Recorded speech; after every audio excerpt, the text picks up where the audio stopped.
What's up, fight fans? Your boy P. Welsh here, bringing to you UFC Fight Night, Sterling versus Salah from the Apex in Las Vegas, Nevada. 6-5, another draw. We're feasting on the draws here. Starting up this week, a couple added cards, a couple switched up fights. Last week, had a couple good picks, a couple upsets, like a couple fraud checks. Very interesting to find those fraud checks out in real time. This week we're starting off with Talita Alencar versus Julian Pilarski. Alencar 7-1-1 versus Pilarski 14-5. And yeah, this one should be competitive. Go to the distance. One thing I would say is that Alencar has at least fought some experienced fighters in Carnelossi. Oh my God, who was I just looking at too? The other girl that she beat, Demopoulos. I not necessarily the best fighters, but experienced fighters. Pilarski, really only fought Kalowiski and McKenna, and she's lost to Knudsen and Godinez. I'm all on Alencar here. I don't think it's pretty, those aren't too impressive wins. When you're looking at the other people Alencar fought, I think she's going to be much better. I got Alencar probably by decision, but could be a sneaky upset here. Nothing you're going to really bet on women's strawweight, but I like Alencar here by decision. Next up, Mad Max Griffin, 20-12 versus Victor Valenzuela. Valenzuela making his UFC debut in the octagon, 13-4 in his unranked career, 7 wins by knockout, 2 by submission, 4 by decision. And yeah, I mean, this guy's got a chance to get knocked out. He's got a chance to be knocked out. This is probably an under fight. I can't think Max Griffin's really going to go in there, but you can also see Max Griffin just dancing around for freaking 15 minutes, piecing this guy up. 19 decision wins in his career, so that's one of those things that's going to either happen really fast or it's going to be really slow. Go Valenzuela first round KO. This is I feel like you're kind of picking 50-50 here. Like, these fights are very much, it's like, are you really going to trust 40-year-old Max Griffin to go in there and either dance to a decision, which, again, it's just like nothing's going to surprise me in the UFC. These fights are super hard to cap kind of currently. The matchups that they're giving us are not really something that you can prospect out entirely, versus just like you kind of have to go into what you believe in and just think of how good this guy is and how good do you think Max Griffin actually is versus how good do you think Victor can actually be. And it's like I said, I think Victor's going to get him out in the first round. He's just got to come in there and just be way faster, beat up the leg kicks, just absolutely do some damage, and go in there and finish the job there. So I got Victor Valenzuela. Let's go. Next up, one I didn't look at too much, but Francis Marshall versus Lucas Brenny. Marshall 9-3 versus Brennan, 25 years old, 9-1, submission specialist, and yeah, I think he's gonna have a tough time against Marshall, man. I think Marshall's really solid. I think he's really well-rounded. Unless this guy actually overwhelms Marshall on the ground, which kind of isn't the case. But, I mean, if you actually do look at it, you have the Bulgarian fight where he get on top of him. Bulgarian actually used that wrestling before he threw the fight. So it just goes in there where you can actually have a pathway to Brennan to win by submission. And I think it has to be early, because if he doesn't get that submission in the first or second round, it's one of those things where it also might be like he just gasses out and has nothing left, and Marshall just might piece him up. So if you're on the Brennan side, I kind of like the Brennan early 1-2 submission, and then Marshall, I think, has a lot of time to work into this fight late, really work the combinations, and just show how much of a skilled fighter he is. That I think we all know he's a very athletic for lightweight. So we'll see what how it progresses for him, and if he's really developing on that level of a standard, because I think he's coming up from bantamweight, because Marion Santos is the guy that they fought, and those guys were bantamweight. So given that, man, Brennan might have a way better pathway, because if he's coming up and he might not be used to dealing with the size so far. So man, I'm gonna pick Marshall just because I'm a fan. And I'm just going for the official fight pick, but Brennan definitely super live for that submission here, man. Rear naked choke is in his DNA, anaconda choke. So he's definitely in position for that, and looking like something that might be worth a sprinkle on. But Francis Marshall, official pick. I think Francis will be able to weather the storm, fight the hands, and use his skill and experience versus somebody like he knows he's going against. But also, this fight was made on short notice, so let's see what really he is prepared for. But I like how both these guys going in there, going for a fight. Bring it on, boys. Next up, catchweight fight.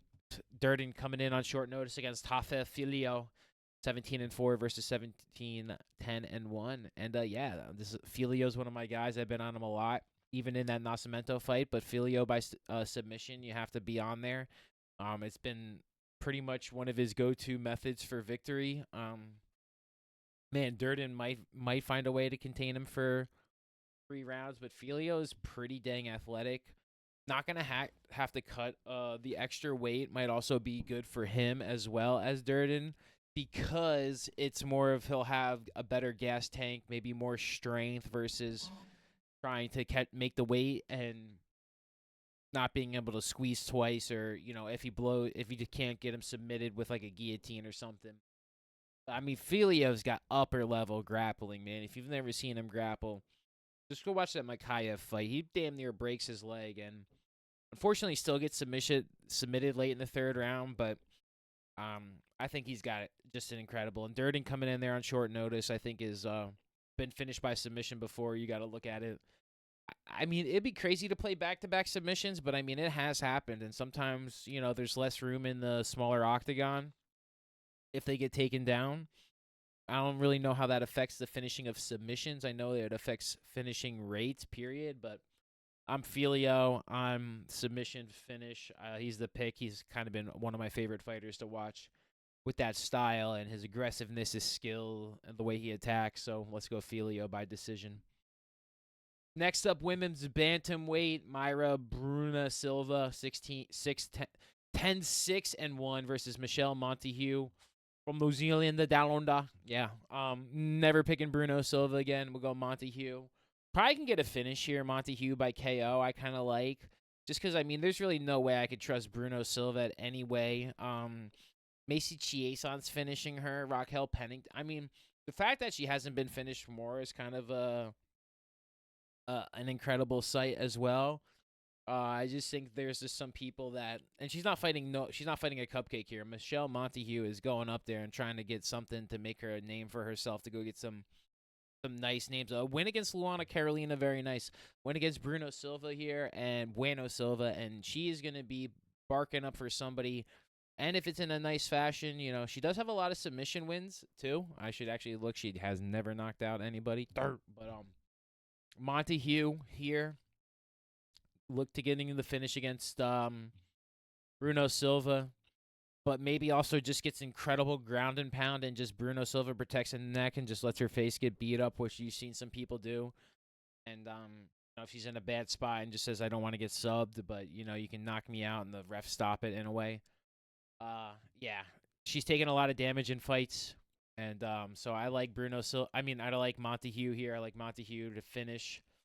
Might be a little bit later, but I just think at some point Montague is just going to be such a superior fighter to Bueno Silva, who I just thought I was high on her a lot of times, and she just has not delivered at all. So that being said, we're just in there for Montague. I think she can get the finish, and if not, we'll look just incredible. 3/ decision might be a good play for her. Next up, the People's Championship, Jackson McVeigh versus Sigrikas Dumas. 6-2 McVeigh versus 10-4 Dumas.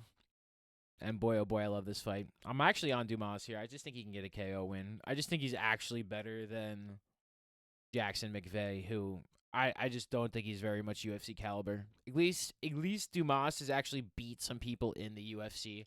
I think he can beat Jackson McVeigh. I like a first or second round knockout. He probably might get him out early here, but yeah, this kind of, I don't really know what Jackson McVeigh is going to do. Try and take him down, maybe? I don't know. I just think Dumas is going to get it done today. It's not, it's one of those things, but how are you really going to pick Jackson? You guys go do that. I don't know, man. Getting finished by Reese, and I mean, Bruno Ferreira is nothing, but it's like, who else has he fought? This is a rescheduled fight from last year.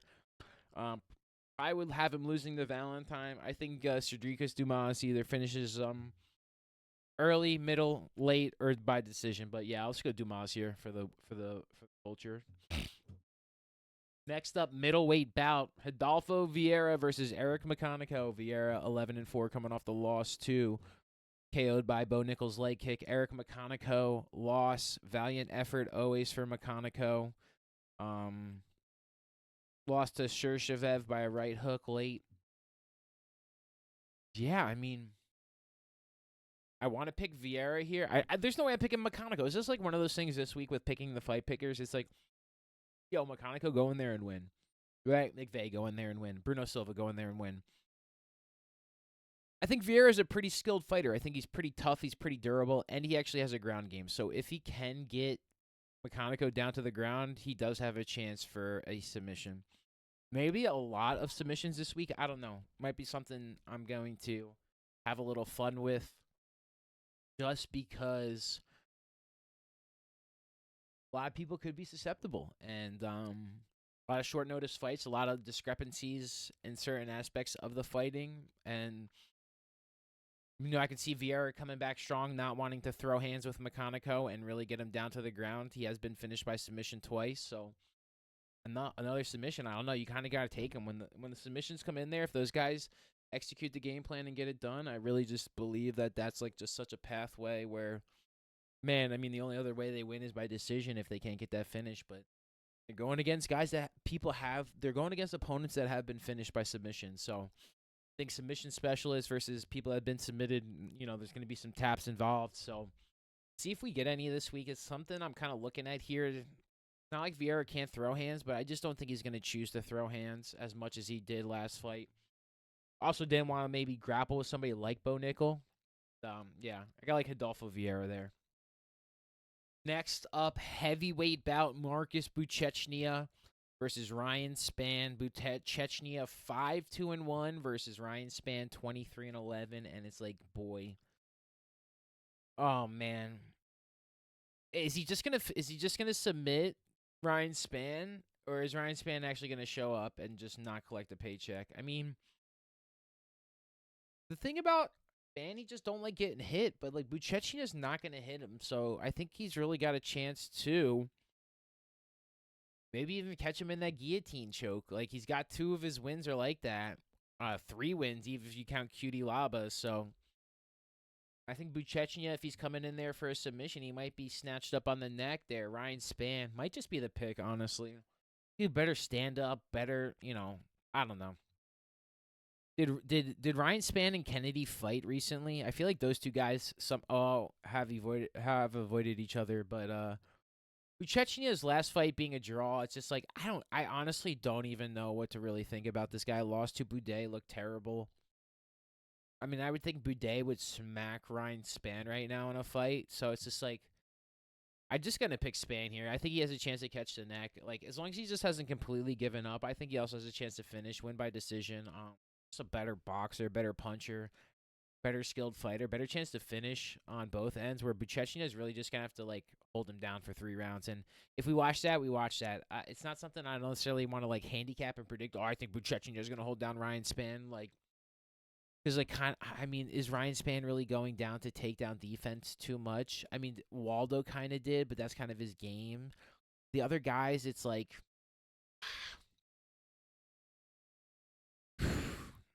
Yeah, I don't know. This is a kill. I don't know, man. This one, I'm just going Ryan Spann. Let's move along. That one's tough. Next up, Montel Jackson bantamweight bout versus Raoni Barcelos.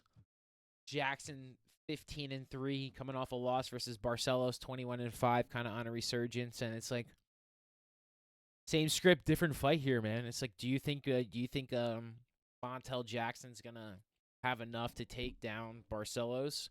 I kind of think he does. I kind of think I want to pick Barcelos here. He's on the resurgence, but, man, he's kind of a one-trick pony, man. He's really going to have to take him down, hold him down, and 38 years old. These aren't Ricky Simone. This isn't Kobe Garbrandt, Peyton Talbot. I don't know, man. I just feel like Jackson's just so much of a better puncher, better striker, better athlete. It's just going to be so hard to get in there and do damage and get him on his back. Maybe he does, maybe he doesn't. I mean, man, he's just been really going on that aggressive takedown wrestling game, Barcelos, and it's been working for him, man. It's really hard to kind of want to go against it.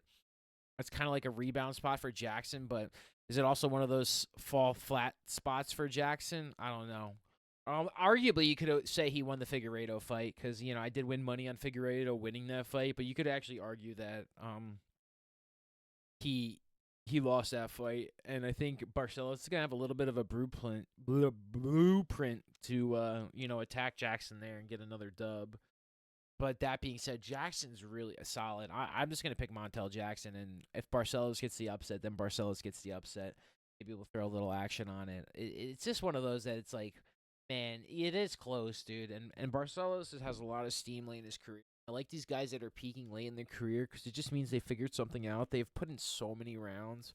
When you reach 37, 38, 39, and you're actually starting to improve still against these guys that maybe not are training the same way, or you figured something out, I think is very valuable for somebody like Rainer Barcelos and could continue his ascension up in the bantamweight bout, which I think is where the wrestling kind of really has a high level of effectiveness against. There's big skill levels, right? Bantamweight, then flyweight, then featherweight. If you can wrestle, the bigger you are, the more wrestling it's hard to be effective the heavier in the weight classes you go. The guys are just better trained too, but these light guys can just be super athletic in a way that the bigger guys aren't because they're carrying the more weight in the octagon. There's certain limitations, right? But yeah, Montel Jackson decision win. Next up, your boy Davy Grant versus Adrian Luna Martinini. 17-8, Davy Grant versus 17-1, making his debut from Ecuador, Martini. And I love Davy Grant. We've done very well with him against him. Not, we've timed Davy Grant perfectly.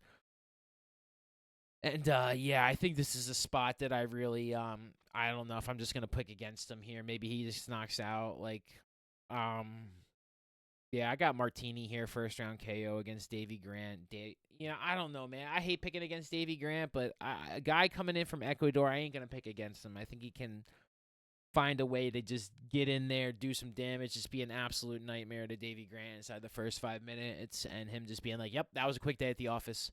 So, yeah, Martini here, first round finish, second round finish. I can't see Davy Grant making – if he does make it 3 rounds, I think Davy Grant's got a great chance to win this fight. That being said, I can't imagine this fight going more than a couple. And this is not a knock on Davy Grant. I love him. He's such a great fighter, such a great athlete. The fact this is only a pick'em is kind of scary to me, but we'll see how the odds adjust. And he's just going to have to get him out of there early.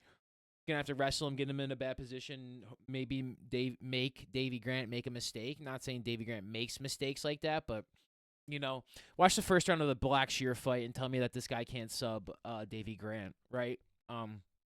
So, yeah. That's what I really think about. Like I said, I've been locked in on Davy Grant. There's certain guys that you make money on and you lock in on.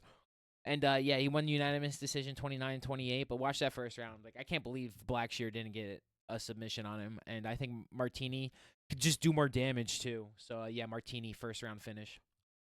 Next up, Rafa Garcia 18-4 versus Al Hernandez 18-8. My guy, ever since I started calling him Al, he's been on a tear. Versus Rafa Garcia. I mean, I think it continues here. I'm on Al Hernandez, bro. I think career resurgence is continued. I think Garcia is dangerous, but he's also hittable. He has a chin that's been, found by Grant Dawson. Not really challenging himself. Vince Bichel. Jared Gordon's a good win, which I kind of didn't see happening. But was that Gordon or Gooden? Yeah, Gordon. Yeah, I thought that was a I don't know. I thought Jared Gordon was. Oh, yeah, he got hit by a car in that fight. That's what happened. Yeah. So, let's go Al Hernandez here. I think he can take him down if he needs to win a round or two, even if he's not doing well on the hands. So, let's go Al Hernandez here by decision. Next up, co-main event, Norma Dumont versus Jocelyn Edwards. What a matchup. Dumont 13-2 versus Edwards 17-6. Coming in here, Edwards on a good finishing streak, 4 in a row. Losses to Perez and Cornhole before that. And then Dumont just been an absolute machine here. I think she gets it done again. Wins against Vieira, Aldana, the Ramadi, Chelsea Chandler, Carol Hosa. Lost to Macy Chase on way back in the day, but yeah, I think Dumont's kind of really really solid. I really don't think. I mean, I like Edwards a lot too. I really hate picking against her, but I feel like Edwards is a little bit more predictable in her game style. And there's one thing Dumont's gonna have. It's a good game plan. So, I think when game plan meets style like this, I think when you watch her watch that Aldana fight, if you think Edwards is gonna really get too much on Dumont, I don't think she'll be able to take her down. She's got a really good base, a really strong frame, and is really powerful with her leg kicks to control that distance. So it will probably definitely go back and forth, in terms of damage done and exchanges. But I think just her nature, her style will just put a little bit more just trouble to Edwards. I think this has split decision written all over it. I think this is going to have a 50-50 ticket. This one is not one I would be betting on particularly. Oh, I didn't even put it in the odds. The odds are way messed up this week. I'm sorry, everybody. They got me all flustered. I'm trying to get this done. I have a lot on the plate personally, so we're getting in here. I got Norma Dumont, but I think this fight goes to a decision. I think this fight is very close and should be a good fight for the women's MMA. Super exciting fighters, lots of experience, a lot of finishing ability, a lot of striking ability, a lot of absolute top tier women's MMA that we got going on here, and some peak matchups. Next up, the main event: Aljamain Funkmaster Sterling versus Youssef Zalal. Sterling 25-5 versus Zalal 18-5-1. Zalal 3-inch height advantage, 1 inch on the reach, and yeah, I mean, boy. It's not like he's really been challenged. Josh Emmett, Calvin Kattar, Jack Shore, Jano Aarons, Billy Quintillo. I just got to pick Sterling. Make him lose. Dude, Sterling almost beat Evolev. I mean, I don't know. Zala's great, but I think Sterling's going to be different.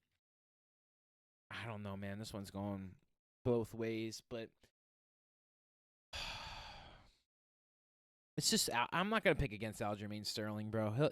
Zala put a lot of L's in both these guys, but Zala's gonna put him in there. Maybe I'll put another submission bet on Zala just against that. But how do you pick against Aljamain Sterling? He went so many rounds against, he trains with Merab. He fights. He fought Piotr Yan, he fought Sean O'Malley, he fought Brian Ortega. He fought Mosvar.